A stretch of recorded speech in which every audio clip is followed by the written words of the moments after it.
Kiramataga mbitika cia kagi gia Football Kenya Federation guko bururi-ini nigitugiite athaki mahurukiire aria makoretwo mahurukite wiira kuuma mwena wa mathare na certificate cia CAF thutha wao kuhiituka mathomo mao. Manyabara 30 onao nimaraikorirwo magitugwo na certificate ici na kuria athaki aria maraikorirwo magitugwo aria maragithie na mbere guthaka ni athaki atatu nigetha magithie na mbere kana aria magetha makorwo magithie na mbere guthomithia aria makiri iharo-ini.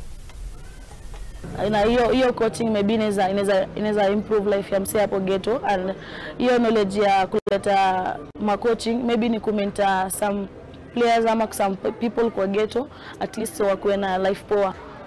Coaching course generally tunasema tutakuwa na very talented players wenye wana understand demands za industry ya football. Kama tutaendelea kuwa na hizi courses kwa wingi na makocha wakifuata zile instructions tunapatiwa, zile lessons tunapewa ni important sana kwa mtoi juu unapata kila stage kuna jinsi ya kuhandle mtoi kwa kila stage. So mtoi akigrow unapata physically, mentally, tactically ako fit. I think in everything you need certification.